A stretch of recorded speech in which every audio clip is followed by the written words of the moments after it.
Okay, in this video we're going to talk about midpoints, bisectors, and vertical angles, and we're also going to learn a four-step problem-solving procedure that we're going to use for these types of problems that we're going to be working on in this unit. Now, before we get to talking about the problem-solving procedure, we're going to talk a little bit about notation. Notation just means how we write things down. And in particular, we're going to talk about names of things versus measures of things. And the two things in particular we're going to talk about first are segments and angles. So here I have a picture of two segments, segment CD and segment JK. And you can see segment D is 4 centimeters long, segment JK is 2x plus 1 units long. Now, the first thing to note is when you see this two-letter label here, CD, with a bar over it, that tells you this is talking about segment CD. All right? CD with a bar over means segment CD. CD without the bar over it just means the length of segment CD. All right? Notice one is referring to the segment itself, CD with the bar over it. One is referring just to the length of the segment or the measure of the segment. So in this case, CD, notice without the bar over it, would be equal to 4 centimeters. The length of CD is 4 centimeters. All right? In the same way, I have this other segment over here, segment JK. JK without the bar over it means the length of JK or the measure of JK. Well, I can see from my picture that the length of JK or the measure of JK is 2x plus 1. All right? So we have two different ways of talking about this segment, either the segment itself or the length of the segment. All right, now we're going to talk about angles and the names of angles and the measures of angles. So here I have two angles, angle ABC and angle JKL, and with angles there are often a number of different ways that you can name the angles. So just for this one angle right here, angle ABC, you can see that I could actually name this angle 4 different ways. I could call this angle ABC, or I could call it angle CBA, or I could call it angle B, just by using the name of the vertex of the angle, or I could call it angle 1. Notice I've got a label in here inside the angle, a little number 1, that just tells me that I could also call it angle 1.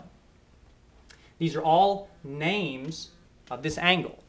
All right, they all refer to this same angle. All right, this angle over here, JKL, I could call this angle JKL, or I could call it angle LKJ, or I could just call it angle K, which is just the name of the point at the vertex of the angle. Now, on angle JKL, notice that all these angles here, these are all names of this angle. Now, notice I also have a number inside this angle. This number, however, is different from this number. This number has a little degree symbol here, which tells me that this number is not a name of the angle. This number here, 112, that's actually a measure of the angle. In other words, I'm told that this angle's measure is 112 degrees. And I write that with a little m and an angle sign in front of the angle name. So I would read this, the measure of angle JKL equals 112 degrees. Notice that angle ABC, this one right here, it doesn't have a degree symbol. This isn't telling me that angle ABC is 1 degree. It's just saying that I've got a label in here. 1 is just another name for the angle. All right. Also note that I couldn't call this angle, for example, it wouldn't be correct to call it angle A because point A is not at the vertex of the angle. If I'm going to call an angle by one letter, then I can only use the letter that's at the vertex of the angle.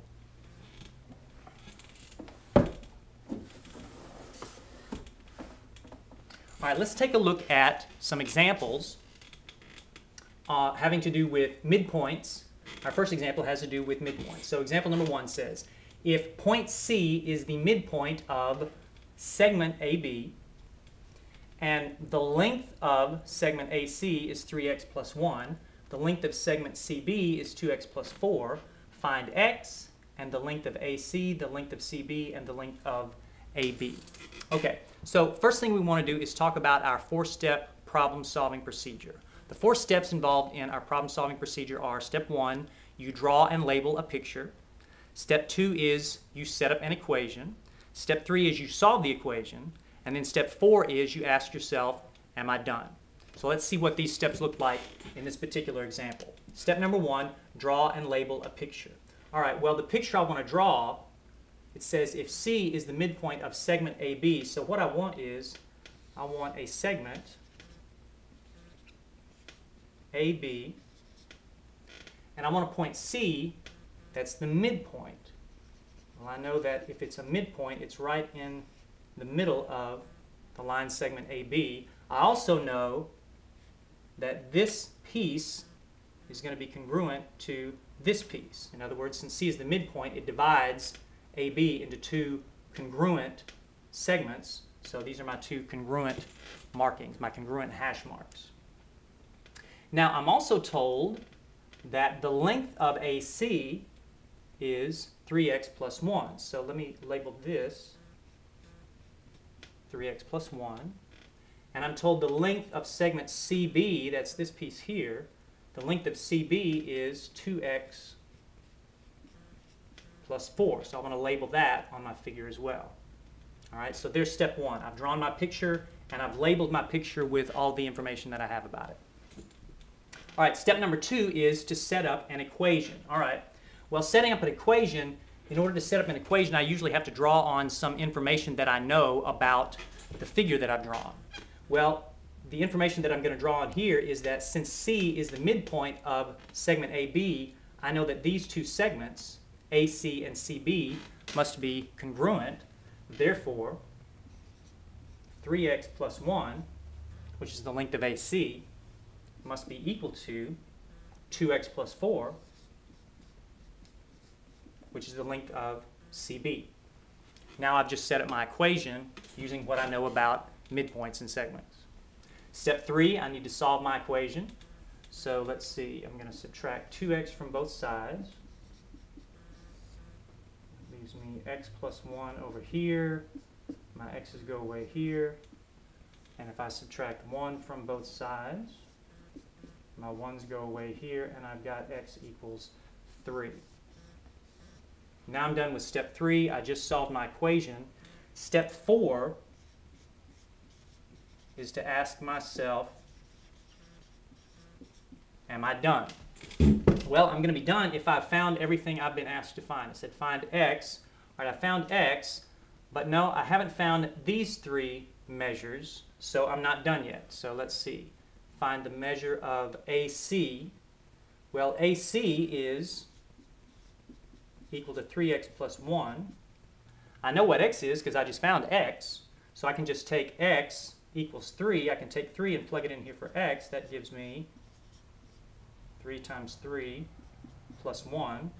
That's 9 plus 1, which is 10. Now I just found AC. Measure of CB. Well, let's see. CB is equal to 2x plus 4. I can take my value for x, plug that in. 2 times 3 plus 4, that's 6 plus 4, which is equal to 10, which makes sense because since these 2 segments are congruent, they have to both be equal to the same measure. Finally, it asks me for the length of AB, and let's see, AB. Now, I'm not actually given an expression for the length of AB. However, since I know that AC is equal to 10, and since I know CB is equal to 10, AB is equal to AC plus CB, or 10 plus 10, which is 20. Now I've found X, AC, CB, and AB, and now I'm done. Now, example number 2 in your notes is another example very much like this. I want you to go ahead and pause the video now and work through example number 2 on your own. See if you can get that figured out, and we'll take a look at that one tomorrow when we get to class.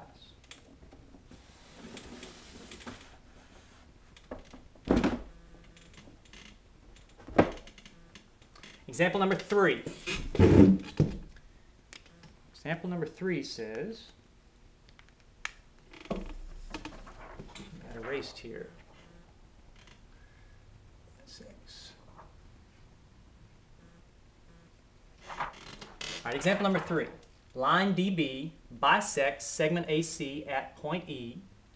The length of segment AE is 2x plus 6. The length of AC is 36.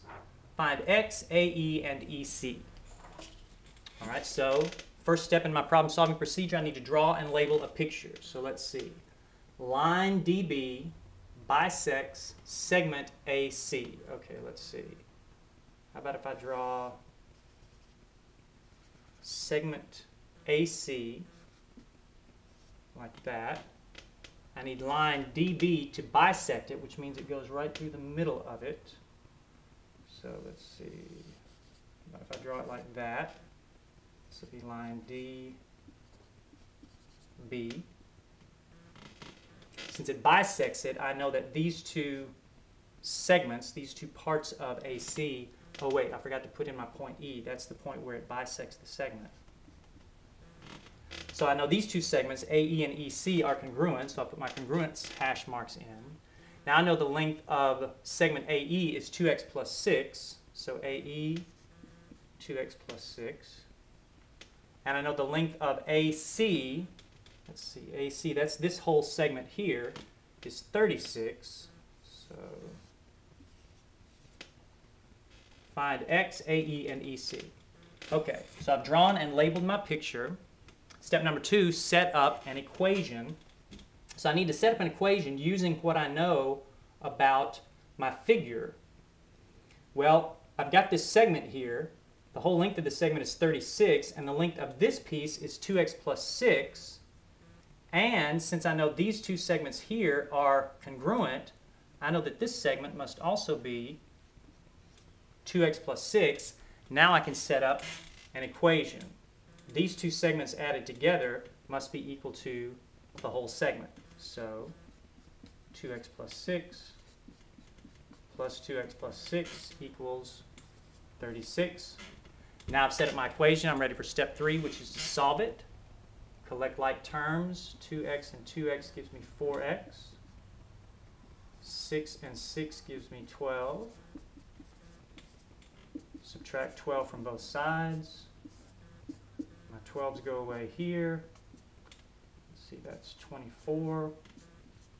I divide both sides by 4, and I get x equals 6. So I've solved my equation. That's step number 3. Step number 4, remember, I need to ask myself, am I done?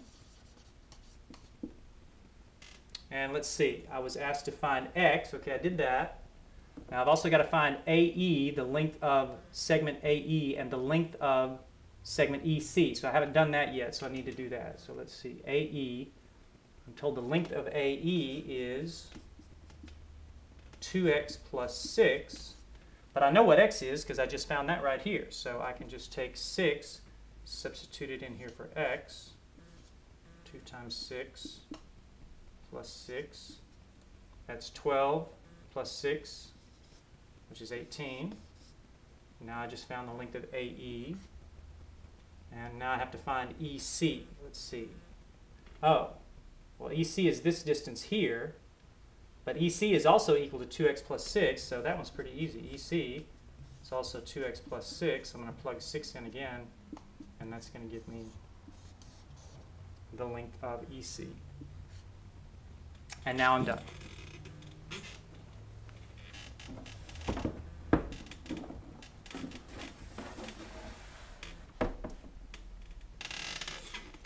Example number 4. This example has to do with angle bisectors. So example number 4 says, if ray BX bisects angle ABC, the measure of angle ABX equals 6x, the measure of angle XBC equals 3x plus 21, find x, the measure of angle ABX, and the measure of angle ABC. All right. So first I need to draw and label my picture. So let's see. Ray BX bisects angle ABC. So let me draw an angle ABC here.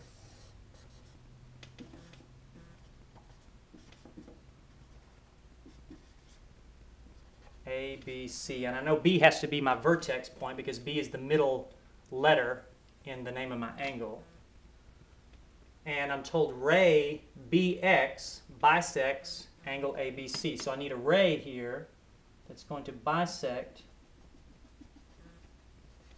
my angle ABC. This is ray BX. Okay, so I have ray BX bisecting angle ABC. And since it bisects it, let me go ahead and put in my congruence hash marks here. That indicates that this top part of the angle is congruent to this bottom part of the angle. And let's see, am I done with my picture? No, I still have some more labeling to do. Measure of angle ABX, that's this top angle, is 6x. The measure of angle XBC, that's this bottom angle, is 3x plus 21. Okay, now I've got my picture drawn and labeled. Now I'm ready to do step 2, which is to set up my equation. So again, to set up my equation, I need to take what I know about my figure, my picture, and what I know about my picture is that I have an angle bisector, which means that these two smaller angles are congruent. And if these two small angles are congruent, that means the measure of this angle must be equal to the measure of that angle. So I can set up my equation then, 6x equals 3x plus 21. All right, there's step 2. Step 3, I need to solve my equation. So let's see, let me subtract 3x from both sides. That gets rid of my x's on this side. I have 21 here, 3x here. I divide both sides by 3, and I have x equals 7. And now I'm done with step 3. I solved my equation. Step 4, am I done? Well, let's see. I found x. Now I have to find the measure of angle ABX. The measure of angle ABX is, let's see, according to my picture, that's 6x. I know what x is, so I can plug that in here. And the measure of angle ABX then is 42. So I found the measure of angle ABX. Also need the measure of angle ABC. ABC, well, let's see, I don't have an expression for the measure of angle ABC, but I know now that the measure of this top angle is 42 because I just found that here. And since I know this bottom angle is congruent to this top angle, I know it must also be equal to 42, so the measure of angle ABC must be 42 plus 42, which is 84.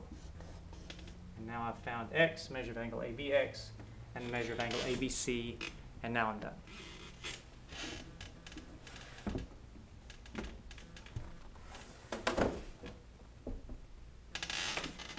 Okay, last example. Example number 5. This one has to do with vertical angles. Angle 1 and angle 2 are vertical angles. If the measure of angle 1 is x plus 3 and the measure of angle 2 is 5x minus 25, find x and the measure of angle 1. Okay, once again, we're going to start out by doing step number 1, which is to draw and label a picture. So let's see, I need a picture of vertical angles. So let's see, let me draw this picture here. And it says angle 1 and angle 2 are vertical angles. I'm going to pick angle 1 to be this angle and angle 2 to be this angle. So let's see, angle 1 and angle 2 are vertical angles. Okay, I got that. Measure of angle 1 is x plus 3. Measure of angle 2 is 5x minus 25. All right, again, remember, 1 and 2 are not measures of the angles. 1 and 2 are just labels. They're just the names of the angles. X plus 3 and 5x minus 25, those are the measures of the angles. Okay, so I've drawn my picture. I've labeled my picture with all my information. Now I'm ready to set up my equation. To set up my equation, I need to use what I know about vertical angles. And one thing I know about vertical angles is that vertical angles are always congruent. So angle 1 and angle 2, they're vertical angles, so they must be congruent, which means that the measure of angle 1 must be equal to the measure of angle 2. So the measure of angle 1, which is x plus 3, must be equal to the measure of angle 2, which is 5x minus 25. Now I'm done with step 2. I'm ready for step 3, which is solve my equation. Let's see. Let me subtract x from both sides first. Makes the x's go away here. 4x minus 25. Now let's add 25 to both sides. That makes the 25's go away here. And I've got 4x equals 28. Now I divide both sides by 4, which gives me x equals 28 divided by 4 is 7. Now I've done step 3. I solved my equation. I know that x is equal to 7. Step number 4. Am I done? Well, let's see. I was supposed to find x, which I did. Now I have to find the measure of angle 1. So let's see. Measure of angle 1, according to my figure, is x plus 3. And since now I know what x is, I can substitute 7 in for x. 7 plus 3 is 10. And now I have the measure of angle 1 is equal to 10. And now I'm done.